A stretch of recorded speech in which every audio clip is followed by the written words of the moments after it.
वो पहले नेता था, लाल बत्ती से चलता था, फिर किसान बना और धीरेन्द्र शास्त्री की तरह लगाने लगा दरबार। बाबा बनने से पहले अपराधी था, जेल भी गया, बाहर आया और 3 साल में बना डाली अपनी अलग दुनिया। बागेश्वर धाम की पर्ची से भी ज्यादा शक्तिशाली इस बाबा का फूंक कानपुर से दिल्ली तक होता है सर। ये कहानी कानपुर के उस बाबा की है जो कभी किसी मंत्री की तरह लाल बत्ती में चलता था। समय के साथ वो अपना रंग बदलता रहा और फिर एक दिन दुनिया को पता चला कि नेताजी महान संत करौली बाबा बन गए।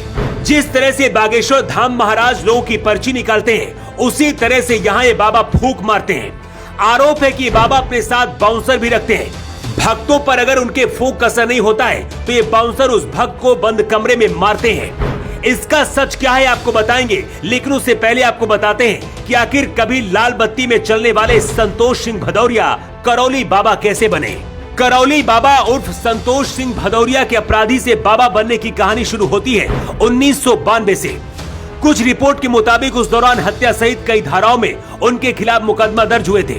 इसके बाद पुलिस से बचने के लिए संतोष सिंह भदौरिया किसानों के नेता बन गए। किसानों का नेता बनने के बाद जमीनों पर अवैध कब्जे के आरोप भी लगते रहे। कांग्रेस की सरकार में जब श्री प्रकाश जायसवाल केंद्रीय मंत्री बने, उस दौरान संतोष भदौरिया और करौली बाबा की नजदीकियां मंत्री जी से बहुत बढ़ गई थी। मंत्री जी से ये नजदीकियां इतनी ज्यादा बढ़ गई थी कि कोयला निगम का चेयरमैन बनाकर उन्हें लाल बत्ती दे दी गई थी। हालांकि इसके बाद विरोध होने के बाद लाल बत्ती उनसे छीन ली गई थी और इसके साथ ही कुछ दिन के लिए संतोष सिंह भदौरिया लोगों की नजर से गायब हो गए। लोगों की नजर में जब दूसरी बार आए तो बाबा करौली बनकर लौटे। कानपुर के पास एक गांव है जिसका नाम है करौली। इस गांव के लोगों का कहना है कि कुछ दिन पहले यहाँ पर करौली आश्रम शुरू हुआ। कामाख्या मंदिर और शनि भगवान का यहाँ पर मंदिर बना। शुरू में यहाँ पर जड़ी बूटी से इलाज होता था, लेकिन फिर बाद में तंत्र मंत्र से लोगों का इलाज होने लगा और धीरे धीरे से पॉपुलर होने लगे। पहले नेता फिर किसान नेता रहे संतोष सिंह भदौरिया को इस तरह से लोग करौली बाबा के नाम से जाने लगे।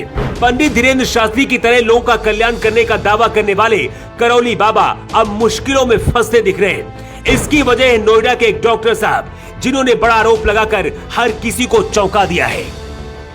नोएडा के डॉक्टर का दावा है कि जब वो करौली बाबा के दरबार में पहुंचे तो करौली बाबा के चमत्कार का उन पर असर नहीं हुआ। ये बात जब उन्होंने बाबा को बताई तो अपने बाउंसरों को बुलाया और बंद कमरे में उनके साथ मारपीट की गई। डॉक्टर साहब का कहना है कि मुझसे फीस के नाम पर 26 रुपए लिए गए, लेकिन चमत्कार की जगह मेरी पिटाई की गई। डॉक्टर ने अब पुलिस में FIR भी दर्ज करा दी है। मतलब बाबा पर जो आरोप लगे अगर वो सच साबित हुए तो बाबा को जेल भी जाना पड़ सकता है।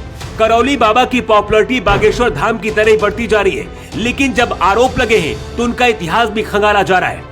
पहले नेता फिर किसान नेता बने और अब संतोष सिंह भदौरिया का करौली बाबा बनने की कहानी लोगों को हजम भी नहीं हो रही है। पंडित धीरेन्द्र शास्त्री कहते हैं कि 8 साल की उम्र से तपस्या करने के बाद उन्हें पर्ची वाली सिद्धि हासिल हुई है।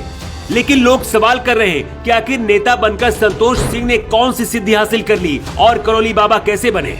आज के जमाने में कोई भी बाबा बन जाता है, कोई भी दरबार लगाकर बैठ जाता है। शायद हमारे आसपास रहने वाली जनता इतनी ज्यादा है ही भोली। वैसे कानपुर वाले करौली बाबा को लेकर आपका क्या कहना है? अपनी राय आप कमेंट बॉक्स पर लिखकर जरूर दें। योग युग के लिए ब्यूरो रिपोर्ट।